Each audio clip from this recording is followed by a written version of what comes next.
Hello friends, welcome to MBC tuition classes. कैसे हैं आप सभी। आज हम आपकी क्लास 10 के चैप्टर 6 के बारे में बात करते हैं। देखिए, मैंने इसकी लास्ट क्लास में आपको एक्सरसाइज 6.1 करा दी और थेल्स थ्योरम भी करवा दिया था। आज हम करेंगे इसकी कन्वर्ज ऑफ थेल्स थ्योरम या बीपीटी। देखिए, इसको थेल्स थ्योरम इसलिए कहते हैं क्योंकि इस थ्योरम का नाम थेल्स मतलब जिन्होंने लिखी थी उन्होंने रखा था, तो उनका नाम पड़ गया थेल्स थ्योरम। और वैसे इसको थ्योरम को कहते थे हम बीपीटी थ्योरम। बीपीटी इसकी शॉर्ट फॉर्म है, लेकिन इसको फुल नाम बता दूं तो बेसिक प्रोपोर्शनल थ्योरम कहते हैं। ठीक है, तो अब इस थ्योरम को हम सॉल्व करते हैं।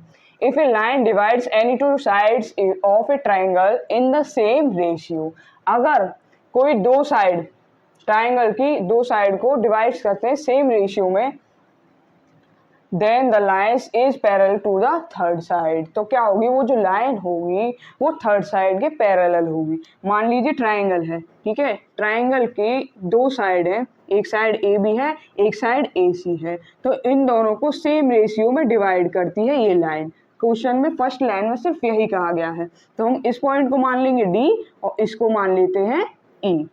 ठीक है, फिर आगे इसने कह दिया Then the line is parallel to the third line। हमने जो लाइन खींची है वो हमारी थर्ड साइड के पैरेलल है। सिर्फ इतनी सी बात है। अब देखिए, हम इसको पहले ये देखते हैं हमें गिवन क्या क्या है। गिवन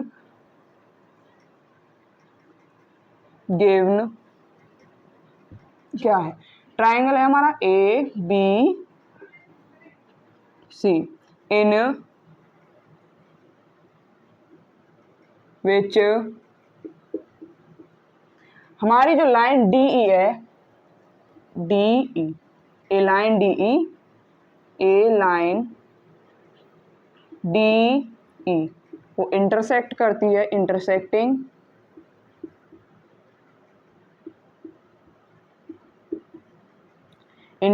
करती है ए बी को डी पर। A B in D and A C को ई पर इंटरसेक्ट करती है। ए सी इन ई।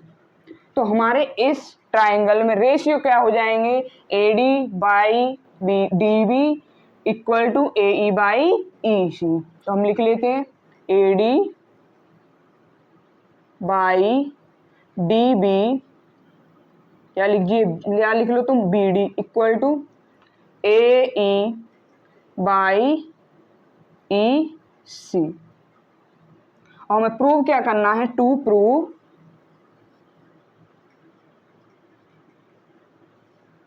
हमें प्रूव करना है हमारी जो लाइन डी ई है वो ट्राइंगल के थर्ड साइड के पैरेलल है। तो लिख लेते हैं D E parallel, third side क्या है बी सी। ये हमें प्रूव करना है, तो चलिए प्रूव करते हैं। प्रूफ, देखिए हम इसे प्रूफ करते हैं। तो देखिए, प्रूफ करने के लिए हमें इस ट्राइंगल में कुछ तो गलत लेके चलना पड़ेगा, इसमें थोड़ा अलग लेके चलना पड़ेगा। तो देखिए, एक लाइन हम यहाँ से इंटरसेक्ट करते हैं ए सी पर, ठीक है, इस पॉइंट का नाम रख लेते हैं एफ। और हम यहाँ क्या करेंगे, हम गलत मान के चलेंगे कि हम ये मान के चलेंगे कि जो हमारा डी एफ है, हमारी जो लाइन डी एफ है वो थर्ड साइड बी सी के पैरेलल है। अब हम इसको नहीं मानेंगे कि डी ई पैरेलल है बी सी के। तो क्या करेंगे, हम लिखेंगे D F is parallel, D F को बी सी के पैरेलल मान के चलेंगे। तो लिख लेते हैं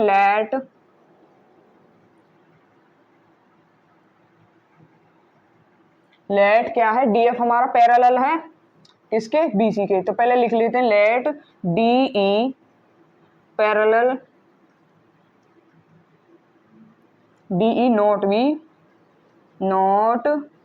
बी पैरेलल टू, किसके पैरेलल नहीं है डी ई, अब बी सी के। ठीक है, तो हम यहाँ मान लेते हैं जो हमारा डी एफ है, डी एफ किसके पैरेलल है, अब डी एफ बी सी के पैरेलल है। ठीक है, इतना हो गया हमारा। अब यहाँ से क्या करेंगे, हम रेशियो चेक करेंगे। जब हमारा डी एफ पैरेलल है बी सी के, तो हमारे क्या रेशियो निकल के आएंगे यहाँ से, A D by D B किसके इक्वल हो जाएंगे, जब हमारा डी एफ पैरेलल है बी सी के, तो A F by F C, A F by F C. ये होगी हमारी इक्वेशन फर्स्ट। और हमें इस क्वेश्चन में गिवन क्या है, गिवन है डीई पैरेलल है बी सी के, तो उसके अकॉर्डिंग करेंगे तो क्या हो जाएगा, A D by D B is equal to A E by E C. क्योंकि हमें डी ई के पैरेलल बी सी दे रखा है तो हम लिख लेते हैं ए ई बाई ई सी। ये हो जाएगी हमारी इक्वेशन सेकंड जो कि हमें गिवन है। ठीक है, अब हम इक्वेशन में दोनों में चेक करते हैं। देखिए दोनों का जो राइट साइड है, देखिए फर्स्ट इक्वेशन में A D by D V भी है और इसमें भी A D by D V भी है, तो दोनों सेम है। तो क्या हो जाएगा, इनकी जो लेफ्ट साइड है वो एक दूसरे के इक्वल हो जाएंगे। तो लिख लेते हैं फ्रॉम फर्स्ट एंड सेकंड। तो A F by F C, A F by F C equal हो जाएगा किसके, ए ई बाई ई सी के। देखिए अब क्या है हमारा, देखिए हमें क्या करना है, हमारे न्यूमरेटर एंड डिनोमिनेटर के बारे में चेक करना है। सबसे पहले हम चेक करते हैं डिनोमिनेटर।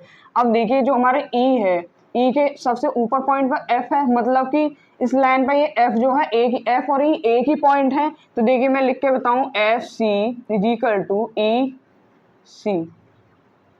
सी कॉमन हो गया तो एफ क्या है, ई के इक्वल है। तो क्या करेंगे, हमारे ये दोनों तो इक्वल हो जाएंगे, हमें क्या करना है, न्यूमरेटर इक्वल करना है। तो इसे सॉल्व करने के लिए मुझे यहाँ रफ करना पड़ेगा, या तो आप पहले नोट्स कर लो एक बार इसको।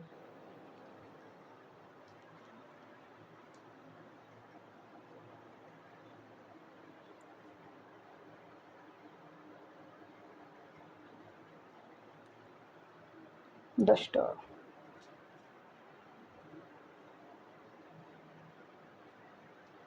यहाँ पर बी सी है, थोड़ा बड़ा कर दूं और दिखने के लिए।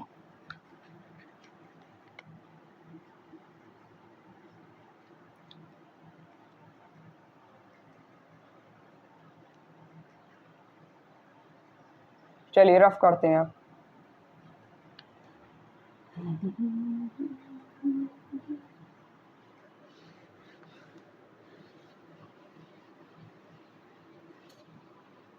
डी ई, बस यहाँ ऊपर इतना लिख लेंगे, हमें क्या इक्वल करना है, पैरेलल लेके आना है प्रूफ करके, डी ई पैरेलल है बी सी के। ठीक है, अब आगे बात करते हैं। देखिए हमारे यहाँ पर डिनोमिनेटर तो सेम हो जाएंगे, लेकिन हमें न्यूमरेटर सेम करने हैं, तो उसके लिए क्या करना पड़ेगा, ऐड वन करना पड़ेगा। Adding 1 to both sides. ठीक है, दोनों साइड हम क्या करते हैं, वन ऐड कर लेते हैं। तो लिख लेते हैं A F upon F C plus 1 is equal to A E by E C plus 1। अब इनका एलसीएम लेते हैं, तो A F plus F C बन जाए F C upon F C is equal to A E plus E C बन जाए ई सी upon ई C.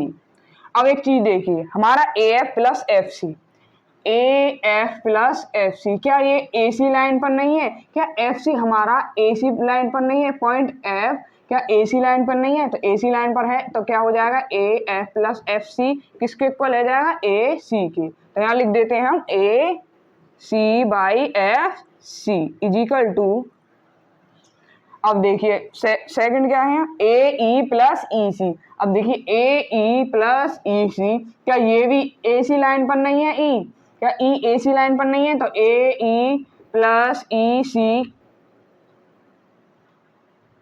सी किसके इक्वल हो जाएंगे, ए सी के। तो यहाँ लिख देंगे ए सी अपॉन ई सी। अब देखिए हमारे दोनों के न्यूमरेटर क्या हो गए, सेम हो गए, वैसे भी कैंसिल ही हो जाते हैं। तो क्या बचेगा यहाँ, F C is equal to E C. अब हमें आगे करना है तो उसके लिए उसे रफ करना पड़ेगा।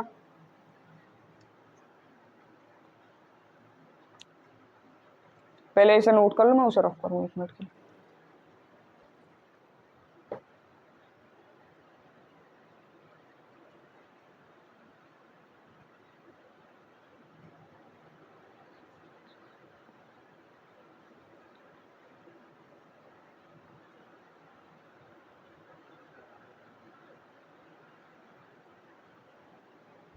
चलिए इसको रफ कर दूँ यहाँ। देखिए अब आपका एफ सी ई सी के इक्वल हो गया, तो यहाँ लिख लेते हैं हम दिस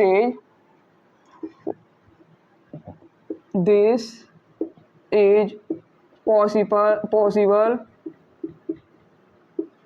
ओनली व्हेन, ये कब पॉसिबल है, जब एफ एंड ई या ई एंड एफ लिख लो, ई एंड एफ कोइंसाइड, ठीक है। आगे क्या हो जाएगा, देखिए हमारे यहाँ पर क्या है, डी एफ है, बट लेकिन डी एफ बी सी के इक्वल है, डी एफ इसे इक्वेशन 4 कर लो, 3 कर लो, ठीक है।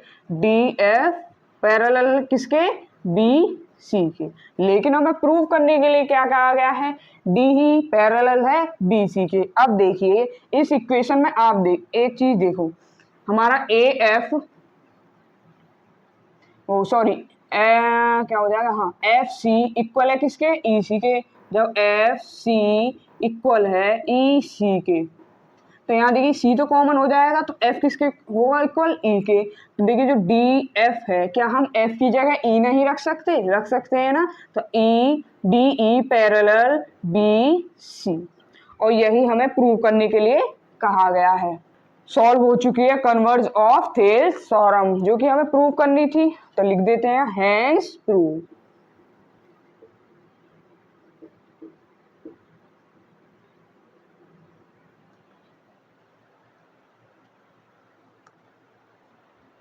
चलिए आपकी converse of Thales theorem complete हो चुकी है। इसके बाद हम एक्सरसाइज करेंगे 6.3, फिर उसके बाद 6.3 नहीं 6.2, उसके बाद हम लेंगे सिमिलरिटी आपको पता है 4 टाइप्स की होती हैं, और उनको सॉल्व करेंगे नेक्स्ट क्लास में। तो आज की क्लास को हम यहीं कंप्लीट करते हैं, और आपको हमारी क्लास पसंद आई हो तो लाइक कीजिए, प्लीज़ सब्सक्राइब कीजिए, एंड सभी दोस्तों के पास ज़्यादा से ज़्यादा शेयर कीजिए।